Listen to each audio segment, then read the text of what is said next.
Another day, and it's 4:20. 4:20 in the afternoon. So, you know, it's 4:20.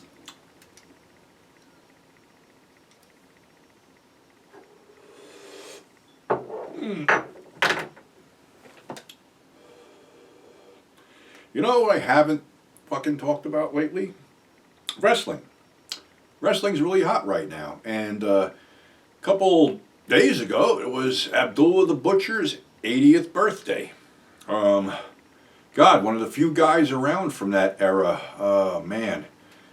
I remember we did an angle at Schiller Theater, and I was being young and stupid at the time and got involved in it and got thrown across the room for my trouble. And I'm standing up, and I see Abdullah standing over me with a pair of scissors, and I'm like, please don't hurt me. Okay. So, yeah, a couple of years later, I ran into him at a convention, and he remembered me, and he laughed at me. He goes, you learn anything yet? And I said, yeah, not to get involved in any of this stuff anymore. But, yeah, Abby was... Some people talk shit about Abby. You know, there's a whole thing going on about him wrestling with Hep C or whatever. I don't know. When you're in this business and you bleed, things happen, unfortunately. You get sick, especially with bloodborne diseases. But be that as it may, I have to go by how I was treated by Abby, and he was cool with me the few times that I met him. So I got nothing bad to say about it. But you know, it's like, I'm gonna pull this out here. My good buddy, Professor Ouch. I gotta pull the sticker off so you can see what it is, or actually read the damn thing. Why do people put stickers on shit? Okay, this is from Florida. The card. Kevin Sullivan and Blackjack Mulligan versus the Sheepherders. It wasn't always this way, but anyway, let me talk about probably one of the craziest and smartest men in professional wrestling, Kevin Sullivan. When I first started watching wrestling back in the day, Kevin Sullivan was in the WWF as a young babyface, which meant that he basically got the shit beat out of him every fucking night on TV. At the local shows, he might win here and there and everywhere, but basically that's where I remember first seeing Kevin Sullivan. Kevin Sullivan went down to Florida and established a relationship with promoter Eddie Graham and became close friends with his son Mike.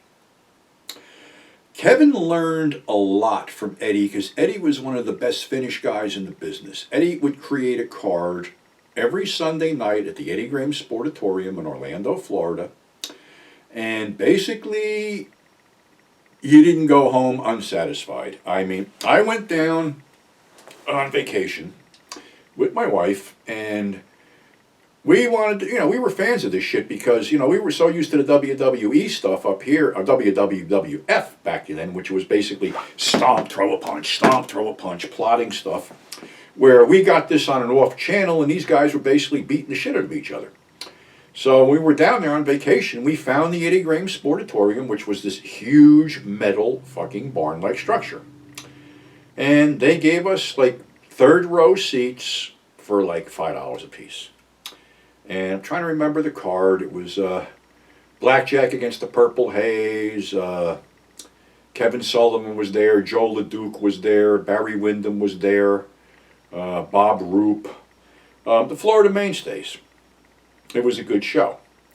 So the whole thing with Kevin Sullivan was Kevin Sullivan came down there as a babyface, a good guy. And then things would change.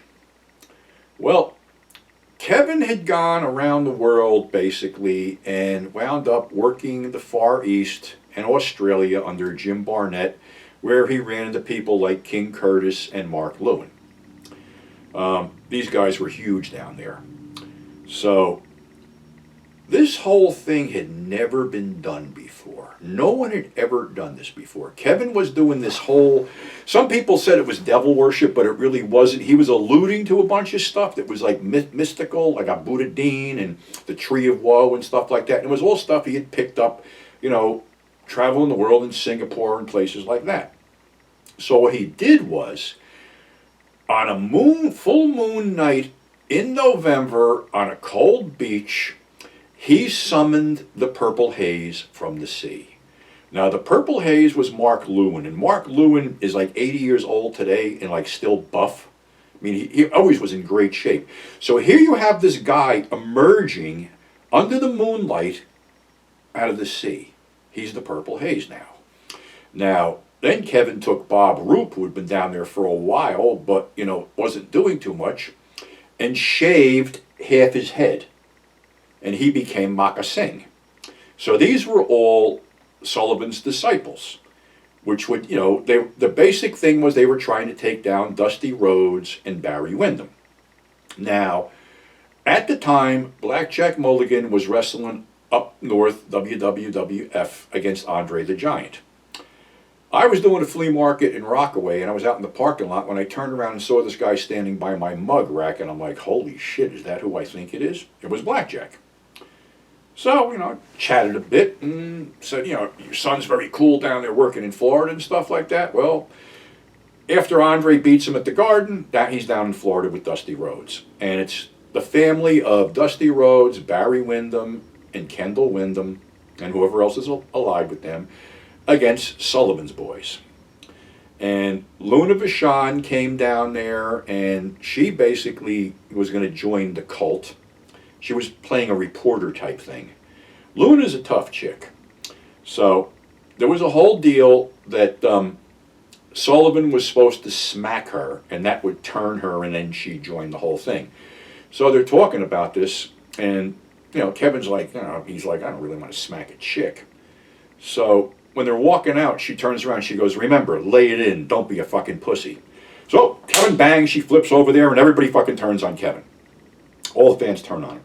But that got her into the cult. So Kevin just kept this whole thing up. And, here is a guy that's a little over 5 feet tall, running a feud with a guy who's close to 7 feet tall, Blackjack, and weighs 300 pounds. And what was going on was that Blackjack, Kevin said, was the most generous baby face he ever worked, because he'd let Kevin get over, and Kevin would say, no, you got to get your heat back. And he goes, no, later. And they build it up for this climactic fucking battle here. It was crazy. It was going on for months and months, in and out. Kevin would leave, come back. Blackjack was sequestered down there. Well, I don't know where this came from, but the Sheepherders, which is the Bushwhackers, were a blood and guts team that were wrestling in Puerto Rico and Mid-South and things like that. Well, they came in, and I lost TV at this point, because you used to get it every Wednesday night on Channel 47, then all of a sudden it vanished. So I lost this whole deal. It seems that when the Sheepherders came in, they must have done something with Kevin and fucked him up. And then he teamed with Blackjack against the Sheepherders, which, I just showed you that thing with it's a bunkhouse tag team match, which basically means wear what you want, bring what you want, and beat each other bloody. So that was Kevin's whole thing. They went from territory to territory. They went to the Crockett territory in the Mid-Atlantic, but they were told to tone down their act, which Kevin basically didn't want to do. They would be all over the place. They never came to the WWF or the WWE for some reason. They were in Hawaii. They were overseas. The whole thing was that Mark Lewin was a veteran, and he basically told Kevin, we have to live the gimmick. So they would go everywhere in those robes. Mark wouldn't talk. Kevin would order for him. Mark said, we used to drive down the highway, we'd be speeding, get pulled over by the cops, we'd be smoking weed, they'd see who we are, and basically escort us to the arena. So they really bought it down there. But like Kevin said, they basically lived the gimmick 24/7. When they went out to eat, they went out to eat in gimmick. It was, and like I said, Mark never talked. Mark never broke character. And Mark has a history too, because Mark started in the 50s as a young guy and was basically making the kind of money pro ball players made back then. He was bringing down big bucks. And again, all over the world. And they actually brought back, King Curtis had suffered some kind of back injury and was wheelchair bound for a while, but could still get around. They brought him in as, I can't remember what the hell his fucking deal was. He was the big guy, the leader. Of course, he couldn't wrestle by then, But he wound up back in the WWE having something to do with Kamala against Hulk Hogan. Kevin, as we all know, was married to Nancy, and there was a bunch of stuff going on with that because Kevin was working with WCW. Nancy was managing the Sandman in ECW. Kevin would come in from time to time as an attraction. And Kevin said in an interview that the guy who really scared the shit out of him growing up was the original Sheik. So at one show, I'm trying to think how this was because there was some kind of shit going on. You didn't get ECW on TV regularly in the Jersey area, only in South Jersey. So it was something where Pat Tanaka had to pick a partner against Kevin Sullivan and the Tasmaniac, who is now known as Taz. He picks the Sheik. So here comes the Sheik, and Tanaka and the Tasmaniac are working in the ring. Sullivan and the Sheik are just beating each other bloody outside the ring with chairs, the timekeeper's hammer, the bell, everything. Finally, the Sheik throws a fireball, hits the Tasmaniac, he curls up, and Tanaka pins him. So after that, Nancy left ECW to go back with Kevin, and they were running an angle where she was Robin Green, Rick Steiner's girlfriend, then she turned on him.